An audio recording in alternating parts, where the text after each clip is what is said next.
ابھی بھی ہم پیسے جو باہر کے ہمارے جو ہم نے لائبلٹیز ہیں ابھی تک ہم وہ بھی پیسے نہیں دے رہے. تو سوال یہ ہے کہ ان کے پاس کیا روڈ میپ ہے؟ کوئی روڈ میپ نہیں ہے.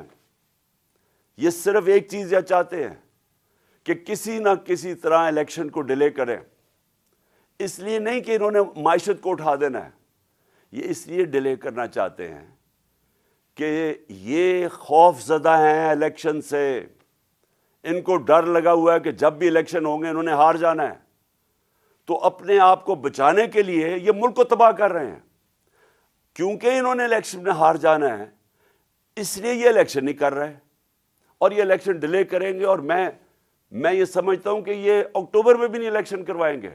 کوئی نہ کوئی الیکشن کمیشن ان کے ساتھ ملا ہوا ہے, ایک بڑا بددیانتدار آدمی ہے وہ ان کے ساتھ ملا ہوا ہے, اور وہ ان کو طریقے سے بتائے گا کہ کیسے الیکشن ڈیلے کیا جا سکتا ہے. اسی الیکشن کمیشن نے جب سپریم کورٹ جب گئے سپریم کورٹ میں, جب ہماری گورنمنٹ گرا رہے تھے یہ, تو اسی سپریم کورٹ کے پاس جب ہم گئے تو وہ مان گئے تھے کہ الیکشن ہم نے کہا الیکشنز کروا دو, وہ مان گئے تھے. اس الیکشن کمیشن نے وہاں جا کے کہا کہ جی میں 7 مہینے تک الیکشن نہیں کروا سکتا, اور اس کی بیسس پہ الیکشن نہیں ہوئے.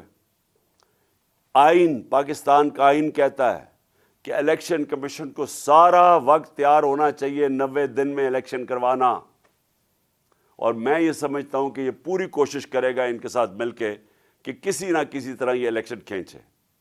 ان کو کوئی پاکستان کی فکر نہیں ہے, کیونکہ ان کے پیسے باہر پڑے ہوئے ہیں. روپیہ گرتا ہے, ان کے پیسے ڈالر میں, ان کی دولت میں اضافہ ہوتا ہے.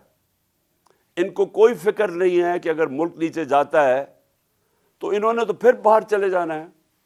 یہ تو ہمیشہ جب مشکل آتی ہے ان کے اوپر کوئی کیسز ہوتے ہیں باہر بھاگ جاتے ہیں. لیکن میرا جو سوال ہے کہ کون ذمہ